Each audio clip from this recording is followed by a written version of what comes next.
Saludos a todos, hermanos y hermanas. Padre Diego, hoy miércoles 17 de noviembre celebramos en la iglesia primero, antes del Evangelio, la memoria de Santa Isabel de Hungría, también una santa dedicada al trabajo con los pobres, a la asistencia a los más necesitados en su época. Vamos a escuchar hoy en el Evangelio de Lucas el capítulo 19, los versículos 11 al 28. En aquel tiempo, como ya se acercaba Jesús a Jerusalén, y la gente pensaba que el reino de Dios iba a manifestarse de un momento a otro, Él les dijo esta parábola. Había un hombre de la nobleza que se fue a un país lejano para ser nombrado rey y volver como tal. Antes de irse mandó llamar a 10 empleados suyos. Les entregó una moneda de mucho valor a cada uno y les dijo: inviertan este dinero mientras regreso. Pero sus compatriotas lo aborrecían y enviaron detrás de él a unos delegados que dijeran: no queremos que este sea nuestro rey. Pero fue nombrado rey, y cuando regresó a su país mandó llamar a los empleados a quienes había entregado el dinero para saber cuánto había ganado cada uno. Se presentó el primero y le dijo: Señor, tu moneda ha producido otras 10 monedas.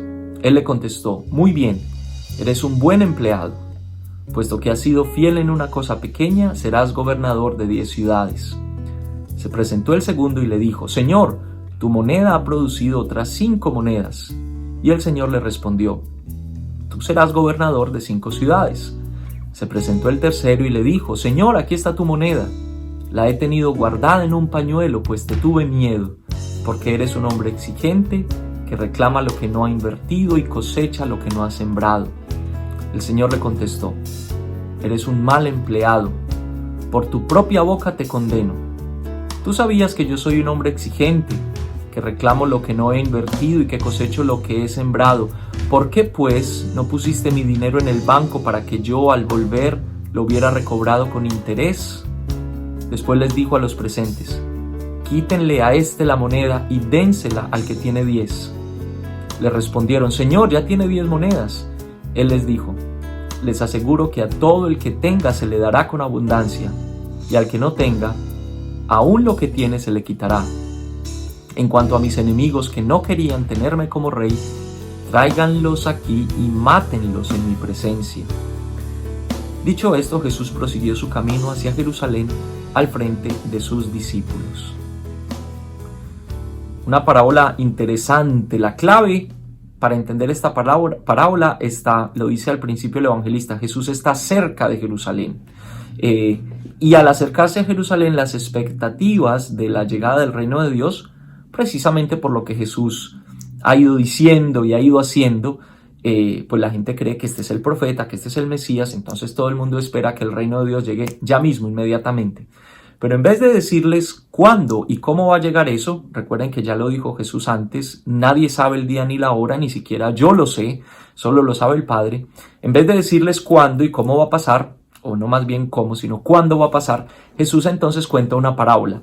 Y en esta parábola, que además recoge muchos elementos históricos también, algunos estudiosos de la Biblia han dicho que este rey tal vez se refiere a Herodes, uno de los Herodes que recibió su reinado precisamente del emperador, del César, y que después fue rechazado, etcétera, etcétera. Pero más allá, yo creo que la parábola quiere invitar a los discípulos de Jesús a tener una participación proactiva, si es que se puede decir así, parece que es una redundancia, como sea, una preparación mejor, proactiva en la llegada del reino de los cielos. O como dice San Pedro en la segunda carta, anticipar el reino de los cielos.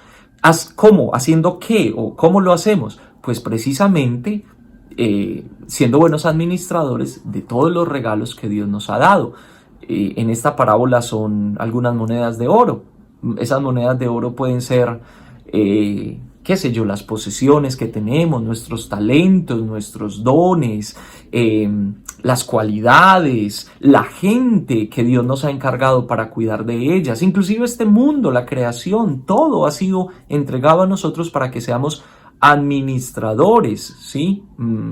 Mayordomos de esta creación, de este mundo y de esta vida.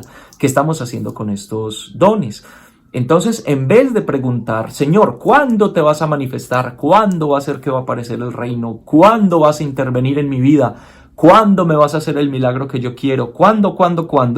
Más bien deberíamos preguntarnos, ¿qué he recibido del Señor y cómo puedo anticipar esa llegada, esa manifestación de Dios en mi vida?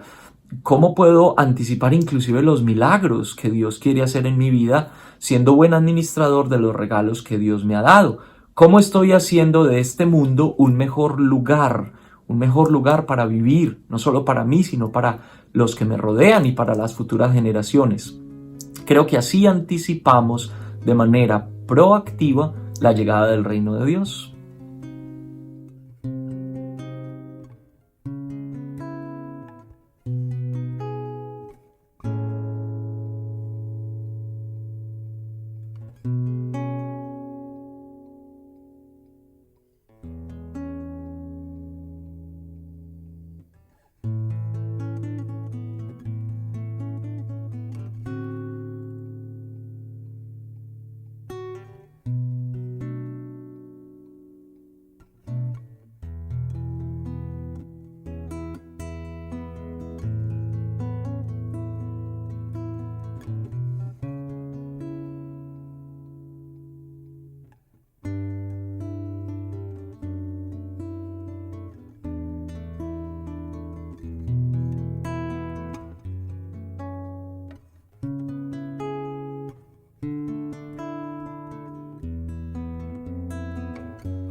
San Juan Eudes, en su rica tradición espiritual, compuso muchas oraciones. Le enseñó a muchas personas en su época a orar y todavía nos enseña a nosotros. Y una oración que yo recuerdo que hacíamos en el seminario cuando yo hacía parte de esta congregación, empezaba siempre haciendo una meditación al mediodía acerca de cómo iba nuestro día, y después de la oración siempre decíamos esta frase que a mí me parece muy bella, que es como una vuelta a esta frase que dice la gente rechazando al rey: no queremos que tú reines entre nosotros. La oración eudista terminaba diciendo: queremos, Señor Jesús, que vivas y reines entre nosotros. Así decimos los discípulos de Jesús. Cafecito y nos vemos mañana con el mensaje del Evangelio. Que el Señor los bendiga a todos. En el nombre del Padre, del Hijo, del Espíritu Santo. Amén. ¡Salud! Chao, chao.